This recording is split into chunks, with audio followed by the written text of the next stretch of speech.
Congress party दलितों की बात तो करती है, ये बात करने से का काम नहीं चलेगा। जिस तरह मोदी साहब निर्णय लेते हैं, नरेंद्र मोदी जी मुसलमानों के सच्चे वाली, खड़गे साहब बजाओ जोरदार ताली। मत दे दो रोज मोदी साहब को गाली, नहीं तो कुर्सी करो खाली। विरोधी दलों की रात हो रही काली, नड्डा साहब बजाओ तुम भी ताली। चेयरमैन सर, इतनी हो गई है रात, मैं कर रहा हूँ वक्त बिल पर बात। मैं दे रहा हूँ मोदी जी को साथ, मैं दे रहा हूँ मोदी जी को साथ, इसलिए कांग्रेस को मैं दिखा रहा हूँ हाथ। मोदी जी तो मुसलमानों की बात करते हैं, मोदी जी तो मुसलमानों की बात करते हैं, लेकिन कांग्रेस वाले मुसलमानों का आघात करते हैं। मोदी जी तो गरीबों की बात करते हैं और हमेशा नरेंद्र मोदी जी ने मुसलमानों की, माइनॉरिटी की, दलितों की, गरीबों की बात की है। अध्यक्ष महोदय, ये बिल जो है, बिल बहुत ही सभी मुसलमानों को, मैक्सिमम मुसलमानों को, 90% मुसलमानों को न्याय देने वाला बिल है। ये जो बिल है, ये बिल असंवैधानिक नहीं है। डॉक्टर बाबा साहब अम्बेडकर जी ने संविधान बनाया, उस पार्टी से मैं आता हूं। मेरी पार्टी आरपीआई है, रिपब्लिकन पार्टी ऑफ इंडिया, और मेरी पार्टी मोदी साहब के साथ, एनडीए के साथ है। ये जो बिल है, बिल मुसलमानों पर आज तक अन्याय होता रहा। Congress party divide and rule की पॉलिसी करने का काम करती रही और मुसलमानों को, दलितों को न्याय नहीं मिलता था। आज मुझे लगता है कि जो ये बिल आया है, हमारे किरण रिजिजू जो ट्राइबल कम्युनिटी के बुद्धिस्ट है, माइनॉरिटी के हैं, और इसीलिए मैं बताना चाहता हूं कि हम किसी को भी नहीं जाएंगे शरण, हम किसी को भी नहीं जाएंगे शरण, क्योंकि माइनॉरिटी के मिनिस्टर है रिजिजू किरण।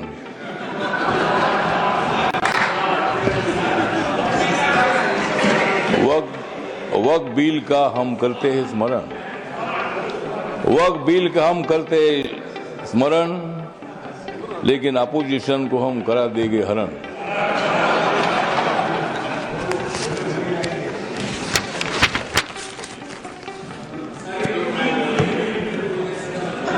नरेंद्र मोदी जी है मुसलमानों के सच्चे वाली, नरेंद्र मोदी जी मुसलमानों के सच्चे वाली, खड़गे साहब बजाओ जोरदार ताली।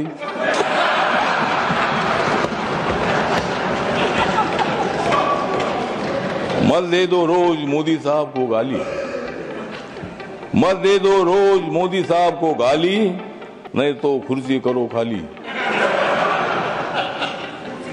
विरोधी दलों की रात हो रही है काली, विरोधी दलों की रात हो रही है काली, नड्डा साहब बजाओ तुम भी ताली।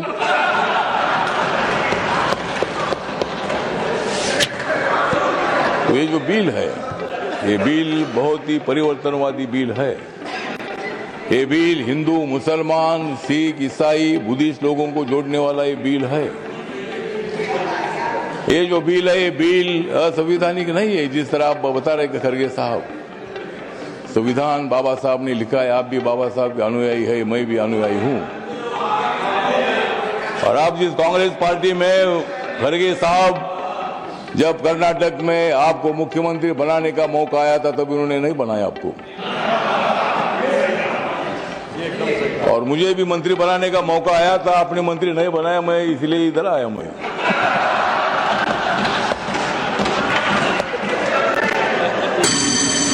लेकिन मैं आया, लेकिन आपने तो मंत्री पद का विषय नहीं है। मतलब कांग्रेस पार्टी दलितों की बात तो करती है, बात करने से का काम नहीं चलेगा। जिस तरह मोदी साहब निर्णय लेते हैं, मोदी साहब सत्ता में आने के बाद उन्होंने बहुत सारा परिवर्तन करने का काम किया है। आप लोग ये मुसलमान के विरोधी करके आपने लोकसभा में वोट लिया, लेकिन अब मुसलमानों का वोट हमारे पास आ रहा है। ये बिल पास होने के बाद सारे मुसलमान हमारे साथ आएगी, आपके साथ तो कोई नहीं रहेगी। हमारे साथ मुस्लिम समाज आएगा, हमारे साथ दलित समाज आएगा, हमारे साथ सिख समाज आएगा, हमारे साथ क्रिश्चियन समाज आएगा, ओबीसी समाज आएगा, ब्राह्मण समाज आएगा, सब समाज आएगा। हाँ, उनके पास कुछ नहीं रहेगा, मतलब उनके पास कुछ नहीं रहेगा तो ठीक बात, कुछ ना कुछ उधर भी होना चाहिए। अपोजिशन की हमें आवश्यकता है, कुछ वोट उनको मिलना ही चाहिए, लेकिन मैक्सिमम वोट हमको मिलेगा। और ये बिल पास होने के बाद नरेंद्र मोदी जी चौथी बार देश के प्रधानमंत्री बनेंगे, और नरेंद्र मोदी जी बनेंगे तो मैं भी बनूंगा। तो इसी तरह मतलब कहने मतलब इतना है कि इस बिल का समर्थन करने के लिए मैं खड़ा हूँ। व्यक्त कम है, मेरी पार्टी छोटी पार्टी है, लेकिन मेरी पार्टी आगे बड़ी पार्टी हो जाएगी। लेकिन अभी मैं अकेला मेंबर हूँ, लेकिन मैं जो मेरी पार्टी है, ये पार्टी बिल का समर्थन करती है, और ये बिल लोकसभा में पास हुआ है, ये राज्यसभा में भी पास हो जाएगा, और हम मुसलमानों का कल्याण करने के लिए हम आगे बढ़ते रहेंगे। इतना ही मैं बात करता हूँ। धन्यवाद, नमस्कार, प्रणाम। लेकिन जाते जाते थोड़ा सा किरण जी को मेरा कहना है कि बोध गया में जो हमारा महाबोधि महाविहार है, वो बौद्ध समाज का है। वहाँ गौतम बुद्ध को ज्ञान प्राप्ति हुई थी। वहाँ लगातार 50 दिनों से आंदोलन चल रहा है, और वहाँ का जो ट्रस्ट है 1949 का कानून है, उसमें 4 हिंदू है और 4 बुद्धिस्ट है। तो वहाँ के बौद्धों की मांग ऐसी है कि वो सभी मेंबर अपने होने चाहिए, अगर सरकार कर सकते हैं। धन्यवाद, करिए, इतना मैं बताना चाहता हूँ, और इस बिल का समर्थन करता हूँ। धन्यवाद। देश दुनिया की ताज़ा तरीन खबरों से रूबरू होने के लिए सब्सक्राइब कीजिए आपका अपना चैनल NDTV भारत।